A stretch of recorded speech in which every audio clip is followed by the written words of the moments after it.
Following the disaster of the Great Leap Forward, Mao withdrew from the scene and went into a kind of seclusion.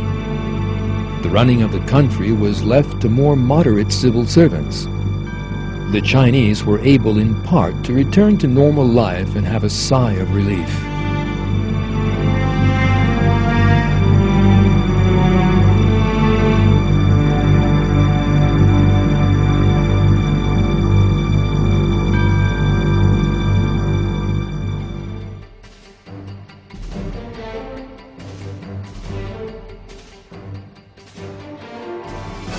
But Mao was planning new murders.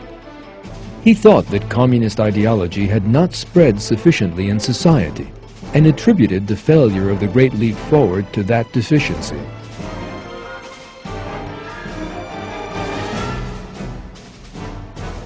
Mao's supporters printed tens of millions of copies of his Little Red Book, consisting of some of his speeches. Known as the Great Helmsman, Mao re-emerged onto the scene in the second half of the 1960s.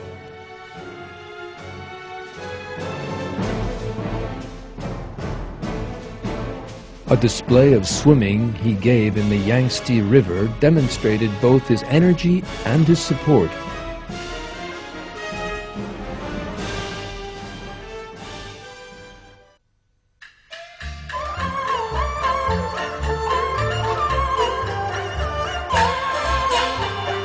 Mao first of all set about debasing classic Chinese arts for the ideological program he dreamed of.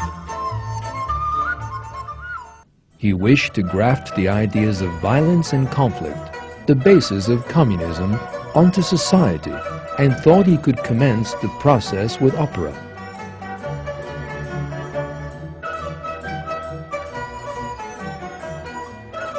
Traces of communist insanity could clearly be seen on the faces of the performers, who had been brainwashed by Maoist doctrines.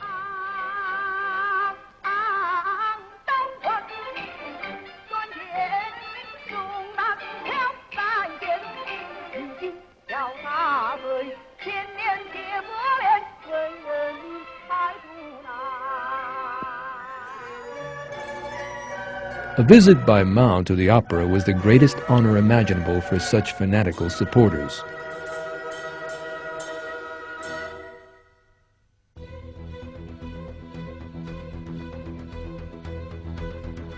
Mao commenced his second leap in 1966.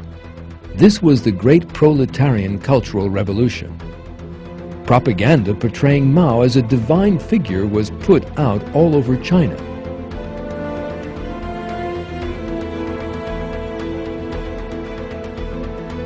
School children were made to learn his Little Red Book off by heart. His slogans were written on walls, and posters portrayed him as literally a superhuman being.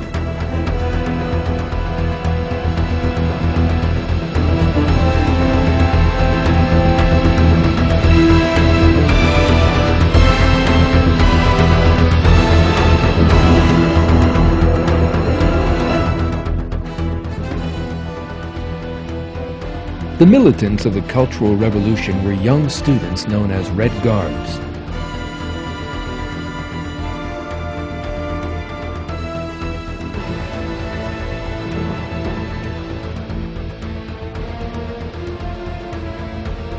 On August 18, 1966, some 1 million Red Guards brainwashed with Mao's ideas came together in Tiananmen Square. They trampled each other in an effort to catch a glimpse of Mao's face.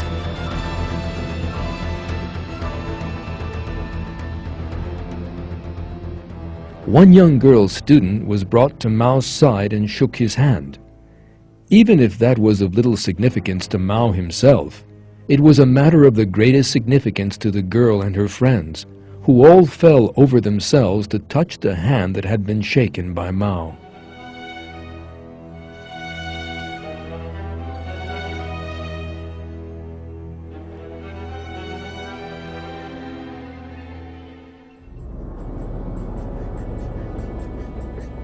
Mao set these brainwashed youngsters on society with the slogan, Revolution is right. He ordered the Red Guards to humiliate teachers in schools, managers in state offices, or anyone else they saw as being in authority.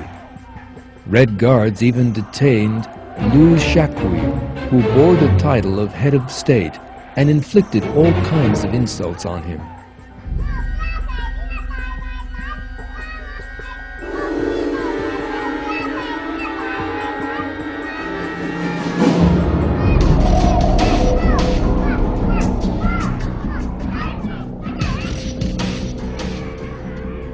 Anyone involved in the management of any institution was accused of not being a communist, even if he had done nothing wrong, and would be hauled up in front of the crowds and humiliated.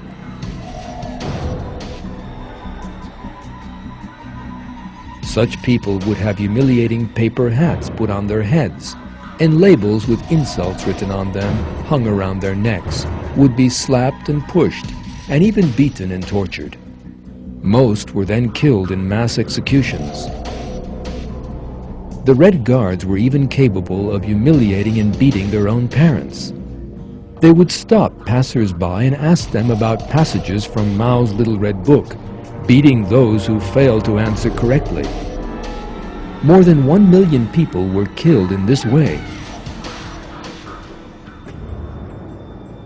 This is how one observer described the inhuman treatment meted out to university professors detained during the Cultural Revolution.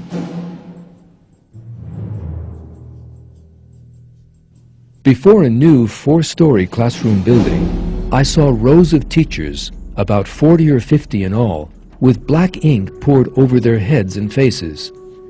They all wore dunce caps and carried dirty brooms, shoes, and dusters on their backs. Hanging from their necks were pails filled with rocks. Finally, they all knelt down, burned incense, and begged Mao Zedong to pardon their crimes. Beating and torture followed. I had never seen such tortures before. Eating night soil and insects, being subjected to electric shocks, being forced to kneel on broken glass, being hanged like an aeroplane by the arms and legs.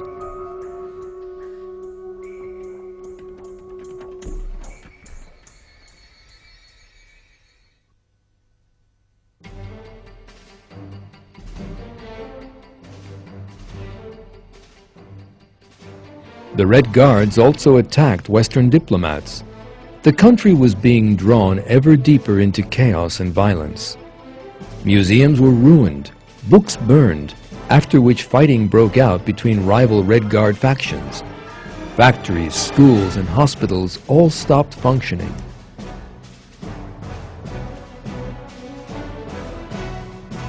Mao's nonsense had led a whole country to a state of anarchy.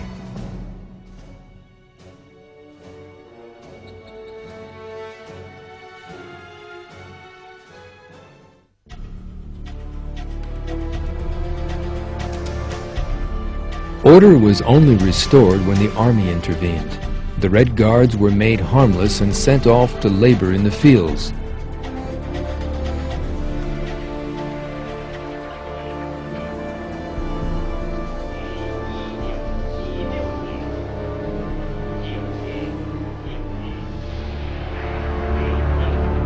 Even so, the madness of the Cultural Revolution only came to an end with Mao's death in 1976. The Communist Party's loyalty to him continued, however. In the funeral lament written for him, the bloody dictator was portrayed as a superior being.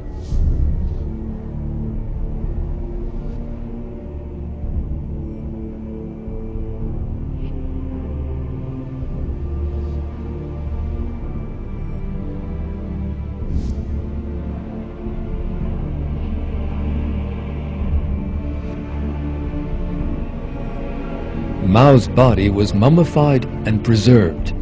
His ideology would survive, however, and continued to spill blood.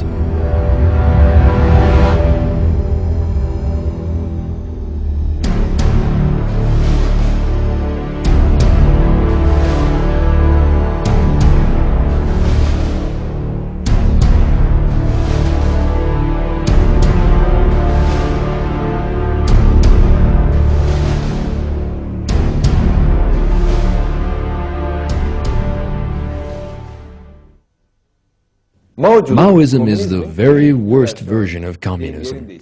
The interesting thing is that this tragedy struck not only China, but also other countries influenced by China.